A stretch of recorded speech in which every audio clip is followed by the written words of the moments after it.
Hey guys, welcome to Catholic in America. Today we're talking about arguing with facts versus arguing with emotions. We'll also be talking about whether or not Judeo-Christian believers are all fascists. So stick around, we'll see you soon.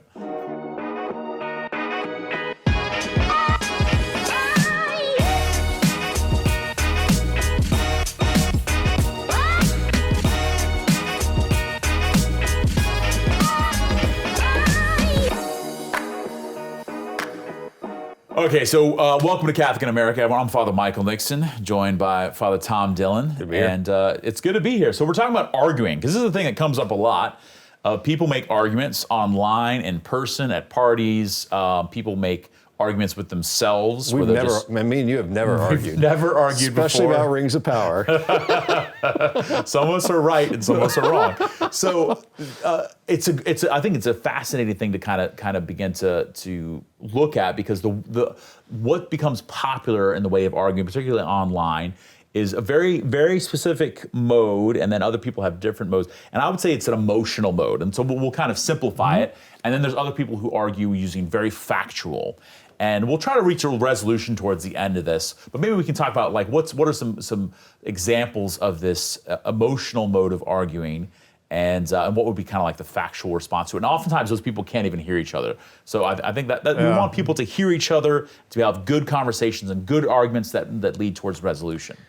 Oh, wow. Yeah, so emotional-based accusations, Right. say oftentimes that you hold a position, you say something, and therefore you're going to make people die. Right. And just by the fact that you said that to me, that's mansplaining to me. So I'm going to go ahead and just label that, so I don't have to deal with the facts of what you say. Okay, that's a good one, of actually ramping it up to 11.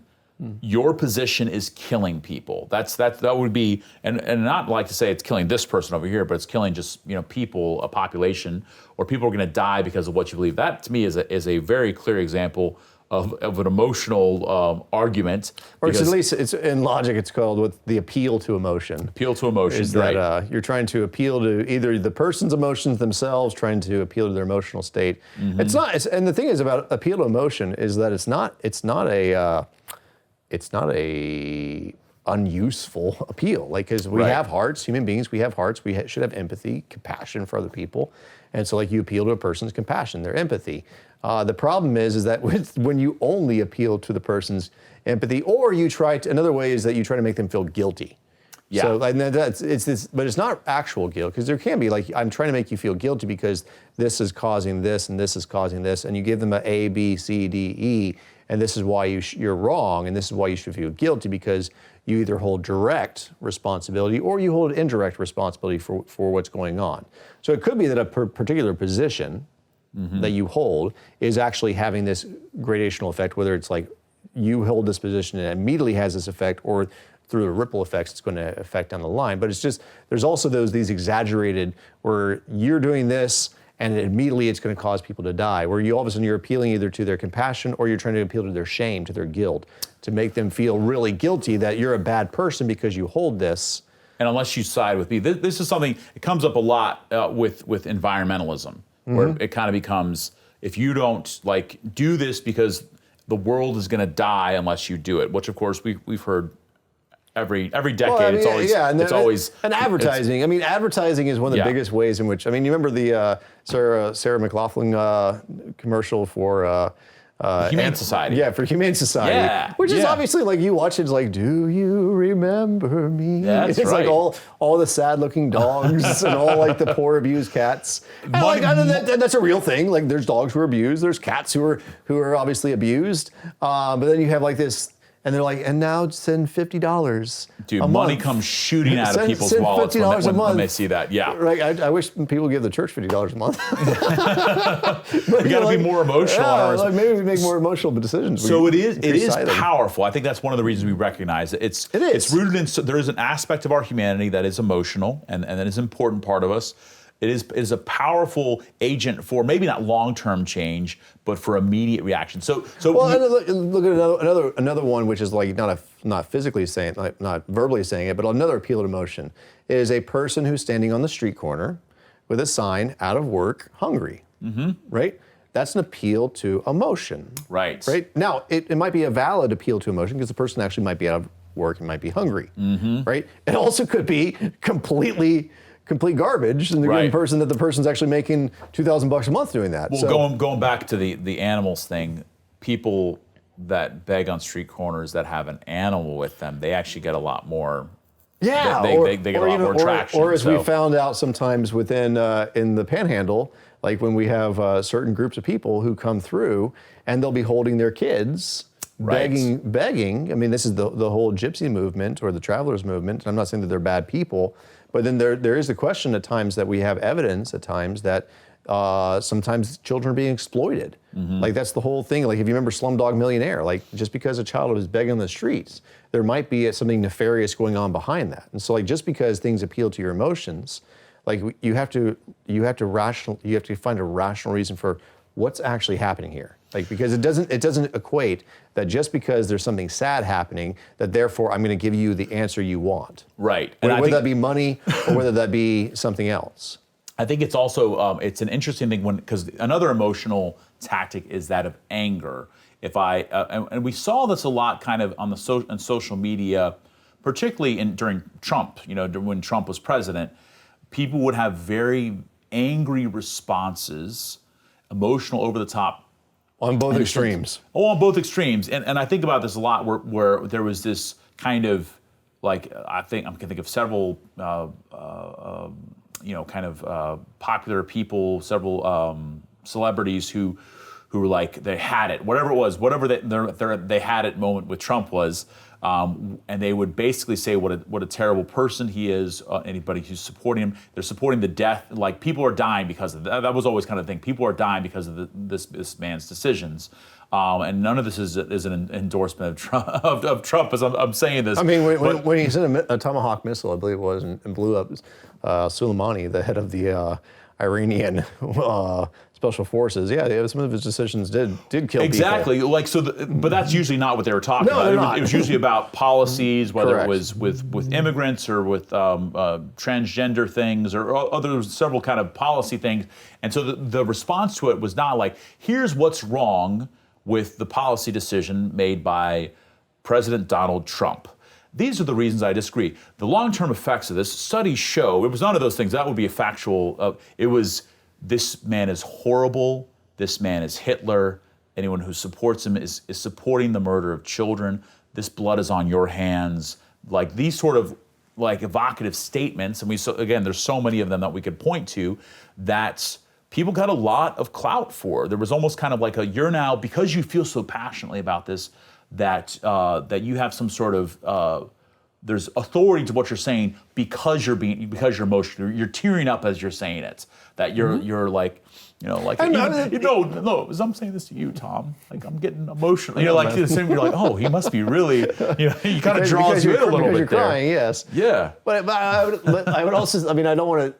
I also say this though about the appeal to emotion. Like sometimes they're right. Yes. Like sometimes the person's making a valid point. They're just not doing it in a very articulate way. Right? Absolutely. So just because you're using an emotional argument doesn't mean you're wrong or right, actually. But it's interesting as that becomes the prevailing mode of argumentation that you don't need to be right or wrong, and that's where the other problem is this. The problem with the appeal to emotion in general is that it only further solidifies the feelings of both parties. And that's the other thing, is like it doesn't actually change usually most people's opinions. It only solidifies one party's that they're right, and ultimately it only actually puts the other party onto the fence. It doesn't usually change their mind, right? And if they do change anything, it's just because they're changing their behavior because they don't want to offend you, right? You haven't actually convinced them of anything. All that you've convinced them of is that there's going to be a bad repercussion with our relationship. You're either going to hit me, like you're going to hit me, or I'm afraid I'm going to lose your friendship or affection. But then in that case, you're not acting out of reason, you're acting out of fear. And that's actually usually the response of people who respond to the appeal to emotion, is that it's a response to fear or to anxiety. Right, oftentimes. Or this person cares so much about this, I don't care that much about it, so I'll just give in to them, even if I think they're totally wrong. Correct. I definitely had those moments with people that I love who have said certain things, and I'm like, that's not right at all. But it's much more work to try to get to that spot to be like, okay, they feel really strongly about it. I'm just not going to say anything. I think about this too because the response to this, and that's a lot of the more conservative commentators definitely fall into this, kind of like Ben Shapiro, like facts don't care about your feelings, kind of that sort of like, just like always sort of let's go as factual as possible, and I think maybe some of us might tend more towards that. Just in our, I'm more feelings guy. You're more a facts guy. I have such a borderline. I'm a borderline thinker. I can go both ways with that. So what is maybe sort of the appeal towards that, towards the factual argumentation? We say people are dying because of this policy. Let's look at what's actually happening there, or we say people are dying because of global warming, or let's look at what's at the ice shelves and how much growth there's actually been. And how can those, because I do feel that there's are a lot of points being made, but maybe the two sides aren't even beginning to hear each other because they're arguing from completely different vantage points. Yeah, I mean, from the Christian perspective, we have a mind that God gave us, and we also have a heart. So, like, just appealing to people's minds. And that's also the thing is like we also know this is that you can drown people in useless facts, right? Which become red herrings. Like the red herring argument is when you throw out these useless facts to distract the person from actually what's really going on, right? So the red herring is like you will throw out all the different data so you don't actually see what actually was going on under the surface. And that can also be the person who's arguing from just pure logic, is that they can oftentimes be trying to distract from an actual real issue. And so even the word fact actually was developed in Germany under the Nazis, which is a red herring. I made that up. That's not actually a real fact. So. Yeah, but I think the point being is like you can't just argue solely from fact. Right. Because the other person wants to know that they're also being heard and validated, that they actually have a valid point. But that's assuming also, of course, that the other person is not just trying to bully you and not just trying to overwhelm you with emotion. And like not just trying to get you to say that I'm right, you're wrong and I'm right. So that's the whole point. It's like there has to be dialogue, but in order for there to be dialogue, there has to be some modicum of mutual respect.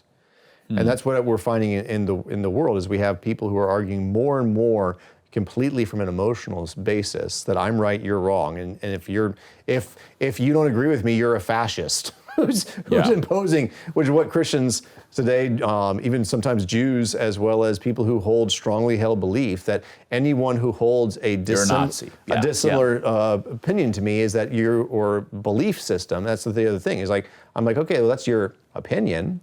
Like, give me the facts behind it, give me what it is, and then we'll determine whether or not I'm dealing with a faith-based thing or if I'm dealing with an opinion-based thing. But for that to happen, though, you have to have a dialogue. And that's the thing is like as people are failing to actually have dialogue because they don't actually believe that the other person has anything to add to the conversation. Like that's part of dialogue is I'm interested in hearing what you have to say, right? But that's more often than not what a lot of conversations I see happening, and this happens all the time on TV, is I'm more interested in you hearing what I have to say. Right? Yeah, it's because in a real conversation, facts matter, but also my emotion matters, and how those facts make me feel matters, and also like the facts that I don't want to think about matter too. Like all those sorts of things, all those in a conversation with someone I actually care about, and we're actually trying to approach truth. So maybe it's a good thing just for us to think about is or do we want truth or do we want to be right? Do we want to love the other person well, or do we want to dominate them, show them up, own them? I want to own this conservative commentator gets owned by somebody, or this lib gets owned by some. That's yeah, if we put that, we should put that as a thing for this video, because then we'll get tons of views. Like two priests own the libs or the I don't know, whatever. Or Trump fans. But here's part of the thing is like a lot of what we're seeing in today, especially in argumentation styles, a lot of it is exaggeration, right? So a lot of it is emotional exaggeration, but I don't think that's necessarily always a bad thing because people are trying to express what they're feeling. As we know, there's sometimes a discrepancy between being able to articulate the deeply seated beliefs or things that are going on. So especially when I have a person who I've experienced or I've seen a person suffering. I think that's also part of this argument, and the reason for like people have seen people suffering or people have experienced suffering. And it's very hard to articulate and to put into language suffering. Like words fail. And so like people, that's why one of the reasons for like this appeal to emotion sometimes, and this is a point that actually Jordan Peterson makes in one of his lectures where he says that sometimes another person can be right because they can win a debate because they have a larger lexicon.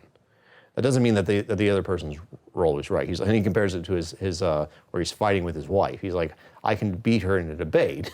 He's like, but just because I have a larger lexicon and I can argue better doesn't mean she's wrong.